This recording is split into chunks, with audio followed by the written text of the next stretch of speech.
ఇప్పుడు 'పుష్ప' అంటే flower అనుకుంటేవా fire ఈ డైలాగ్ ఉంది కదన్నా! ఇది నిజంగా రిటర్న్ డైలాగా? లేకపోతే సెట్‌లా అప్పటిదప్పుడు అనుకోని చేసారా? అది అర్థం కాలేదు. అంటే ఇప్పుడైనా స్టోరీ బేస్డే ఉంటది. అప్పటిదప్పుడు అనుకోవడం అంటే చిన్న చిన్న చేంజెస్ ఉంటాయి తప్ప, చెప్తుంటే మాడ్యులేషన్‌లో చేంజెస్ వస్తాయి తప్ప. ఇంకొకటి 'అల్లు అర్జున్' గారు సెట్‌లో ఎవరితోని మాట్లాడరు. కనీసం ఎవరైనా వచ్చి ఫోటో అడిగినా కూడా ఇవ్వరు. నిజంగా అట్లాంటి మైండ్ సెట్ ఉంటదా 'అల్లు అర్జున్' గారు? యాక్చువల్‌గా ఈ అల్లు అర్జున్ గారే కాదు, చిరంజీవి గారైనా, పవన్ కళ్యాణ్ అయినా, ఈవెన్ మేమైనా 'పుష్ప 3' స్టార్ట్ చేసి, ఇంకోటి 'చిరంజీవి' సినిమా స్టార్ట్ చేసి, మిమ్మల్ని 'చిరంజీవి' ఫ్రెండ్స్‌గా రమ్మంటే పోతారా? లేకపోతే 'అల్లు అర్జున్' ఫ్రెండ్స్ రమ్మంటే పోతారా? అల్లు అర్జున్ ఫ్రెండ్స్‌గా రమ్మంటే పోతాం. సో మీ ఫస్ట్ చాయిస్ అయితే 'అల్లు అర్జున్' గారే, 'చిరంజీవి' గారు కాదంటారు. దాని కాదు భయ్యా. ఇప్పుడు ఒక యాక్టర్‌కి ఏముంటది తెలుసా?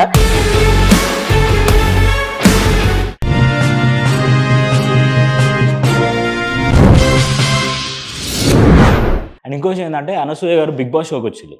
'బిగ్ బాస్' షోలో అనసూయ గారు ఏమన్నారంటే, ఒక్కొక్క 10, 15 నిమిషాలకి అరే ఇది క్లైమాక్స్ రా అనేంత హైప్ ఉంటది. మళ్ళీ కట్ చేస్తే ఇంకో సీన్ ఉంటది అని చెప్పేసి అన్నారు. నిజంగా అంత గ్రేట్ సీన్స్ ఉన్నాయన్న. యాహ్! ఎవ్రీ 10 మినిట్స్‌కి ఒక చేంజ్ ఓవర్ ఉంటుంది. 10 మినిట్స్, 10 మినిట్స్‌కి సీన్ మారిపోతుంటది. ఆ సీన్ యొక్క ఇంపార్టెన్స్ వేరే లెవెల్ ఉంటది. అంటే యాక్చువల్‌గా ఒక సినిమాకి మనం ఆలోచిస్తే ఏంటంటే ఫస్ట్ సినిమా మనం ఒక మూడ్‌లో చూస్తాం. ఒక 20 మినిట్స్ ఏదో ఫ్లో వెళ్తుంటది. తర్వాత ఇంటర్వెల్ బ్యాంక్ ముందు ఏదో చిన్న సస్పెన్స్ ఇస్తారు. తర్వాత ఇంటర్వెల్ తర్వాత ప్రీ క్లైమాక్స్ ఉంటది. ఇక్కడ ఏదో వదులుతారని ఒక ఇంపాక్ట్ ఉంటుంది. ఫైనల్ కి స్టోరీ రివీల్ చేస్తారు. బట్ ఈ సినిమాకి వచ్చేసరికి ఏంటంటే ఎవ్రీ 10 మినిట్స్ కి ఒక ఫ్లో మారిపోతుంది. సీన్ మారిపోతుంటది, కంటెంట్ మారిపోతుంటది. ప్రతి సీన్ హైప్ ఉంటది. అది ఈ సినిమా గొప్పతనం. అదే అన్న. ఇప్పుడు 'పుష్ప' అంటే ఫ్లవర్ అనుకుంటేవా ఫైర్ అని ఈ డైలాగ్ ఉంది కదన్నా! ఇది నిజంగా రిటర్న్ డైలాగా? లేకపోతే సెట్‌లా అప్పటిదప్పుడు అనుకోని చేసారా? అది అర్థం కాలేదు. అంటే ఇప్పుడైనా స్టోరీ బేస్డే ఉంటది. అప్పటిదప్పుడు అనుకోవడం అంటే చిన్న చిన్న చేంజెస్ ఉంటాయి తప్ప, చెప్తుంటే మాడ్యులేషన్‌లో చేంజెస్ వస్తాయి తప్ప, మీకు అప్పటిదప్పుడు రాసేసి అప్పటిదప్పుడు ఏం చేయరు. అంటే కొన్ని చిన్న చిన్న సీన్స్ మాత్రం అంటే అలా మాడ్యులేషన్ చెప్తుంటే మన చిన్న చేంజెస్ వస్తే చేస్తూ ఉంటారు. అది ఆల్రెడీ స్క్రిప్ట్ అంతా credits goes to the Sukumar సారే అండ్ రైటర్స్ కూడా వాళ్ళంతా కూర్చొని ఆల్రెడీ ఏమంటారు స్క్రిప్ట్ బాండెడ్ పట్టుకొని వచ్చిన తర్వాత స్టార్ట్ చేసిన దాంట్లో ఇది ఒక భాగం అన్నమాట. అదే అన్న. ఇంకొకటి 'అల్లు అర్జున్' గారు సెట్‌లో ఎవరితోని మాట్లాడరు. కనీసం ఎవరైనా వచ్చి ఫోటో అడిగినా కూడా ఇవ్వరు. టైం లేదని చెప్పేసి అంటారు అని కొన్ని విషయాలు విన్నా నేను. కొంతమంది చెప్పినారు. నిజంగా అట్లాంటి మైండ్ సెట్ ఉంటదా 'అల్లు అర్జున్' గారు? యాక్చువల్‌గా ఈ అల్లు అర్జున్ గారే కాదు, చిరంజీవి గారైనా, పవన్ కళ్యాణ్ అయినా, ఈవెన్ మేమైనా క్యారెక్టర్ లో ఉన్నప్పుడు డ్రెస్ ఉంటుంది. అంటే ఆ లుక్ ఉంటుంది. వాళ్ళ లుక్ వస్తే కొన్ని మిలియన్స్‌లలో వెళ్ళిపోతది. వెళ్ళిపోయినప్పుడు ఇంకా చేసిన దానికి వాల్యూ ఉండదు. సో నువ్వు ఎప్పుడైతే గెటప్ లో ఉంటావో గెటప్ లో ఎవరికి ఫోటోస్ ఇవ్వరు. ఎంత పెద్ద స్టార్, ఎంత పెద్ద హీరోస్ అయినా సరే, క్యారెక్టర్ ఆర్టిస్టులు అయినా సరే ఎవ్వరు ఫోటోస్ ఇవ్వరు. అలా అంటే నీకు షూట్ జరుగుతుంటే బయట నుంచి సడన్ గా వచ్చాను, ఇప్పుడు ఇక్కడికి వచ్చి నా ఫోటో ఇవ్వంటే డిస్టర్బ్ చేసినట్టే కదా. మన వర్క్ మనకు జరుగుతుంటుంది.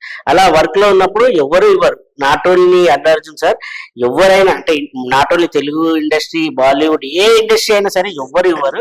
ఎందుకంటే గెటప్ రిలీజ్ అయింది అనుకో, చేసిన దానికి వాల్యూ ఉండదు. సో అందుకని చెప్పి అలా ట్రోల్స్ వస్తుంటాయి, అది అడుగుతుంటారు. ఎవ్వరు అంటే ఇప్పుడు మనం ఆ శారీ పోస్టర్ గురించి వెయిట్ చేసాం. సారా గెటప్ లో ఉన్న ఫోటో అడిగితే ఎలా చెప్పండి? ఆ పోస్టర్ గురించి చెప్తున్నాం.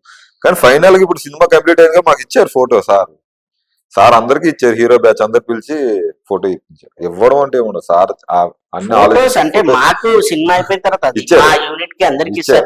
అంతెందుకు ఫ్యాన్స్ కూడా చాలా సార్లు పెట్టాడు ఆయన. ఫ్యాన్ మీరు కూడా దిగింటారు. ఫ్యాన్స్ కి చాలా సార్లు నేను చూసాను. మహమూద్ ఫ్యాన్స్ కోసం వన్ డే పెట్టి మరి ఫోటోస్ ఇస్తారు వన్ సార్. డే 2-3 డేస్ చాలా మంది అంటే అల్లు అర్జున్ సారే కాదు, చాలా మంది హీరోస్ కూడా రవితేజ గారు అలా చాలా మంది ఇస్తున్నారు ఈ మధ్య ఫ్యాన్స్ కోసం పెట్టేసి. అంటే హెవీగా అయిపోయినప్పుడు వాళ్ళకి టైం దొరకనప్పుడు, ఇప్పుడు దీనికి టైం దొరకట్లేదు. మీరే అన్నారు ఏంటి ఈవెంట్స్ ఇంకా అసలు టైం వస్తుంది ఇంకా అంటే అంత వాళ్ళు అంత బిజీ ఉన్నప్పుడు మీకు ఫోటోస్ ఇచ్చుకుని ఉండలేరు కదా. అన్న ఇంకొక విషయం అన్న, ఇప్పుడు 'పుష్ప' సినిమా అయిపోతుంది, 'పుష్ప 2' అయిపోతుంది, 'పుష్ప 3' ఉంటుందా ఉండదా అనేది డైరెక్టర్ డిసైడ్ చేస్తాడు. అంతా అయిపోయిన తర్వాత ఒక 1 ఇయర్ టైం తర్వాత 'పుష్ప 3' స్టార్ట్ చేసి, ఇంకోటి 'చిరంజీవి' సినిమా స్టార్ట్ చేసి, మిమ్మల్ని 'చిరంజీవి' ఫ్రెండ్స్‌గా రమ్మంటే పోతారా? లేకపోతే 'అల్లు అర్జున్' ఫ్రెండ్స్ రమ్మంటే పోతారా? అల్లు అర్జున్ ఫ్రెండ్స్ రమ్మంటే పోతాం.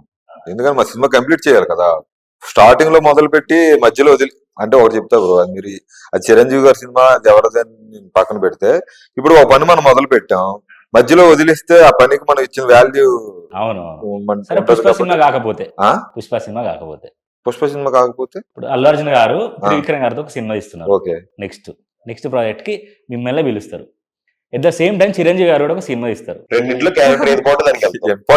ఇంపార్టెన్స్ రెండింటిలోనే బాగుంది మేనేజ్ చేస్తాం. ఏది ముందు స్టార్ట్ అవుతుంది దానికి వెళ్తాం. అంటే ఇప్పుడు సుకుమార్ గారు మిమ్మల్ని ఫిక్స్ చేసుకుంటారు కదా, ఇప్పుడు త్రివిక్రమ్ గారు ఉన్నారు అనుకో, డిస్టర్బ్ అవ్వదంటే లాక్ చేసుకుంటారు, వేరే దానికి పోవద్దు. మా సుకుమార్ గారు అలాంటి వాళ్ళు కాదండి, ఆయన ముందే చెప్పేస్తారు వేరే సినిమా అది చేసుకో, మన కూడా చేసుకోవాలి. ఓకే లేదు మన దానికి వెళ్ళిపోరు ఆ సారే చెప్తారు, ఇంకా చాలా ఫ్రీగా ఉంటాడు ఆయన. సో మీ ఫస్ట్ చాయిస్ అయితే అల్లు అర్జున్ గారే, చిరంజీవి గారు కాదంటారు. అంటే అలా అని చెప్పట్లేదు, యాక్టర్ కి ఏముంటది తెలుసా, యాజ్ ఏ యాక్టర్ గా ఎవరిదైనా సరే, చిరంజీవి గారైనా అమితాబ్ బచ్చన్ గారైనా, అంటే వాళ్ళు కూడా ఇలానే చేసి వచ్చినోళ్ళు.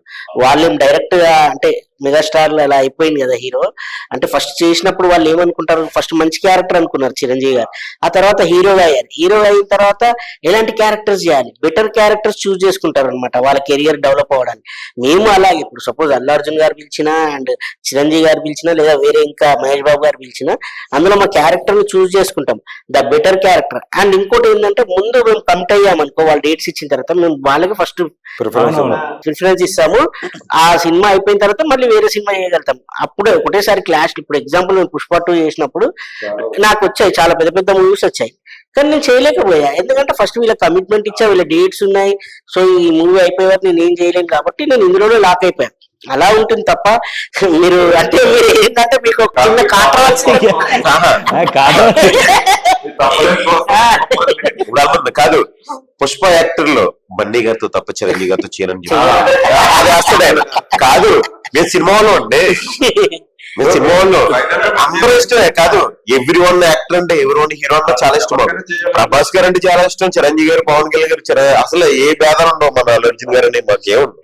Okay, we are family members. మేము యాక్టర్ గా ఇప్పుడు చిరంజీవి గారు అయినా అంటే ఏ హీరో అయినా, ఈ ఎగ్జాంపుల్ ప్రసన్నావదనంలో సుహాస్ గారితో చేశాం. ఆయన ఒక టైంలో నాతో చిన్న క్యారెక్టర్ చేశాడు, ఒక అంటే హీరో కాకముందు. ఇప్పుడు ఆయన హీరో అయ్యాడు. మనం అలా అనుకోం కదా, ఆయన చిన్న క్యారెక్టర్ చేశాడు అప్పుడు. ఇప్పుడు నేను ఆయన దగ్గర అంటే మనకు వచ్చిన క్యారెక్టర్ ని మనం న్యాయం చేస్తున్నామా లేదా, మనం యాక్సెప్ట్ చేస్తున్నామా లేదా అని మన పైన డిపెండ్ అయి ఉంటది. అంతే తప్ప ఇది నువ్వు అది అని చెప్పేసి అంటే రెండుట్లా నువ్వు కొంచెం కాంట్రవర్సీ అట్లే లేదన్నా. ఇప్పుడు పుష్ప 1లో మీరు లేరన్నా. పుష్ప 1లో అంటే నేనున్నాను, స్టార్టింగ్ లో పేర్లు చదువుతుంటాను. ఓ ఎస్, ఆ రేషన్ షాప్ దగ్గర కొడుతూ ఉంటుంటే, అరే నిన్న ఎంతమంది ఉన్నారు అంటే 120 మంది ఉన్నారన్న, అంటే వాళ్ళ పేర్లు చెప్పంటే పాకాలరా వేమునమ్మ అని పేర్లు చదువుతుంటే పిలిచి కొడుతుంటాడు. అది చూసే డైరెక్టర్ గారికి నా స్లాంగ్ బాగా నచ్చి 2లో కంటిన్యూషన్ చేసి. ఓకే అంటే కొంచెం స్కోప్ తక్కువ ఉండేసరికి గుర్తులేదు, తప్పుగా అనుకోకండి. లైక్ ఏం లేదు, అదే అంటున్నా, అంటే హీరోనే చూస్తారు ఎవరైనా. ఇప్పుడు జాతర సీన్ ఉంటది 20 నిమిషాలు, అందరం ఉంటది, కానీ హీరో పైన కాన్సన్ట్రేషన్ వెళ్ళిపోతుంది. అక్కడ ఏ యాక్టర్ ఏం చేస్తున్నారని మీరు అసలు పట్టించుకోరు. బా ఏం చేశాడు రా హీరో అనుకుంటారు బయటకు వచ్చిన తర్వాత, కానీ పక్కనున్నాడు ఏం చేశాడు రా, సూపర్ చేశాడు దుర్గాని, అబ్బా జగన్ అదరగొట్టాడు, మీసం సురేష్ అయితే చింపేశాడు. అసలు ఎవరు అంటే మా గురించి అంత ఉండదు. ఏ సీన్ అయినా హీరో హీరోయిన్ వీళ్ళు మెయిన్ ఉంటారు. వాళ్ళు మెయిన్ పిల్లర్స్ ఉన్నప్పుడు దానికి మేమేదో చిన్న ఉసుక లాంటి వాళ్ళము, సిమెంట్ లాంటి వాళ్ళం, కంకర లాంటి వాళ్ళంగా ఉంటాం. అవునన్నా, అంటే బేసిక్ గా ఒక హీరో ఫ్రెండ్స్ ఉన్నారని అంటే, ఫ్రెండ్స్ అనే వాళ్ళు ఫోకస్ అయినా కాకపోయినా ఆ షాట్ లో వాళ్ళు ఉంటేనే ఆ ఫ్రేమ్ కన్నా ఉంటుంది. సో మీరు ఉన్నారు అని అంటే మీరు కనిపించిలా మీకు ఎంతో స్కోప్ ఉన్నదని కాదు, మీరు అక్కడ ఉన్నారు కాబట్టే ఆ సీన్ కి అంత వాల్యూ వస్తుంది. బేసిక్ గా సుకుమార్ గారు డిజైన్ చేసి మీరు ఉండాలి అని అనడానికి దానికి ఒక రీజన్ ఉంటుంది, ఎందుకంటే ఆ సీన్ కి వాల్యూ ఉంటుంది కాబట్టి. సో కాకపోతే నేను ఒక మాట ఏం విన్నా అంటే, కొంతమంది సీనియర్ వాళ్ళు ఉంటారు, కొంతమంది జూనియర్ వాళ్ళు ఉంటారు. అంటే షూట్స్కి రెగ్యులర్గా వెళ్ళే వాళ్ళు, కొంతమంది పరిచయాలు ఉన్న వాళ్ళు ఉంటారు, కొంతమంది ఫ్రెష్గా వెళ్ళే వాళ్ళు ఉంటారు. చాలా మంది నిలబడండి అన్న తర్వాత నేను ముందు ఉంటారా, అరే నేను ఫోకస్ అవుతారా, నేను కెమెరాకి వస్తే బాగుంటుందా, అని ఇలాంటి గొడవలు అవుతాయట ఉమ్. షూటింగ్ స్పాట్ లో. అలా నిజమేనా అన్న? అంటే అవి కొన్ని జాగాలు అయితే మాకు తెలియదు. యాక్చువల్ గా ఇక్కడ డిసిప్లిన్ అనేది ఉంటుంది సుకుమార్ సార్ దగ్గర.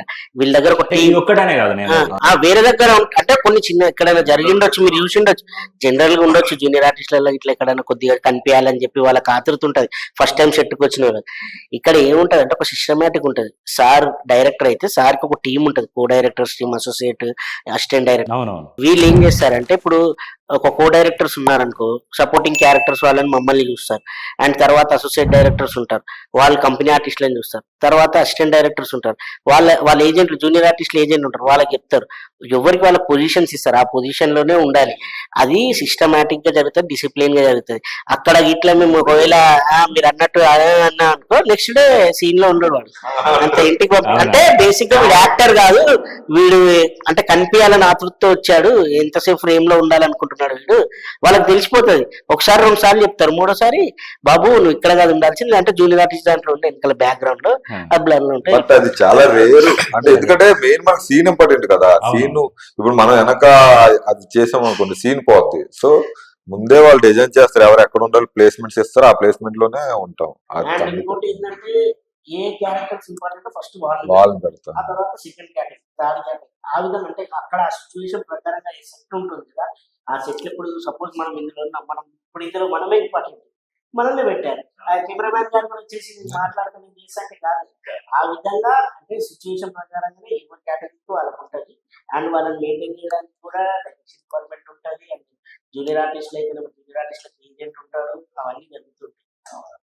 ఇప్పుడు మీరున్నారు కదన్న, అంటే బేసిక్గానే మనకు అంటే మన సినిమాకి వెళ్తున్నాం, ఒక షూటింగ్కి వెళ్తున్నాం అంటేనే మనకి ఏదో ఒక షార్ట్ పడుతుంది అని ఉంటుంది, అంటే స్టార్టింగ్లో మనం గ్రో అవుతున్నప్పుడు. కానీ చాలాసార్లు షూటింగ్లో మనకి పడుతుంది, షార్ట్ పడుతుంది, ఓ డైలాగ్ కూడా ఉంటుంది, కానీ తీరా వస్తే సినిమాలో ఉండదు. అలాంటప్పుడు ఎట్లా అనిపిస్తాను? బాధ అనిపిస్తుంది, కానీ అది మంద కాదనిపిస్తుంది. తర్వాత మందైతే మన లోకి వెళ్తాం, మంద కాదు అది. అంటే ఉంటుంది ఒక డైలాగ్ పడగానే పడిందిరా పోన్లే, సినిమాలో మంచి డైలాగ్ పడింది, ఈ డైలాగ్ తో అన్నా సరే మిగతా ఒక 5-6 సినిమాలోనే నెక్స్ట్ గ్రోత్ అవ్వడానికి యూజ్ అవుతుంది, మనకి ఎవరిని పిలుస్తారని చెప్పి ఒక హ్యాపీనెస్ ఉంటుంది. అదంతా అయింది డబ్బింగ్ వెళ్ళాం, డబ్బింగ్ చెప్పాం, భలే ఉందర సీన్ అనుకుంటాం. అంటే ఈ ఒక సీన్ చాలా, నాకు సినిమా అంతా అవసరం లేదనుకుంటాం, చెప్తాం. చెప్పేసి కరెక్ట్ గా థియేటర్కి వెళ్ళినప్పుడు నేను చాలా మందికి చెప్పను కూడా. ఆల్మోస్ట్ చాలాట్లో నాకు ముందు ఏదో తెలీదు, ఏ సినిమాలో అలా జరగల. కొంచెం థియేటర్కి వెళ్ళి సినిమా చూసిన తర్వాత కూడా ఒక సీన్ ఉందంటే ఉందనుకుంటా, లేదంటే ఒక మంద కాదు. ఆల్మోస్ట్ ఎక్కడ చెప్పను కూడా ఎవరికి, బయటకు కూడా. ఎంఎస్ అనేది ఎలా ఉంటదంటే సినిమాకి ఏది కావాలో అది తీసుకుంటారండి. ఇప్పుడు నా డైలాగ్ పోయిందని చెప్పి పలానా దుర్గాజీ గారి డైలాగ్ పోయింది పాపం ఫీల్ అవుతాడు పెట్టాలి, అది కాదని సినిమాలో ఇంపార్టెంట్ అది ఉంటది. నేను 4 శత్రువు అయినా సరే ఆ డైలాగ్ ఉండాలి, ఇంపార్టెంట్ కాబట్టి. సినిమా గొప్పదండి, మనం కాదు.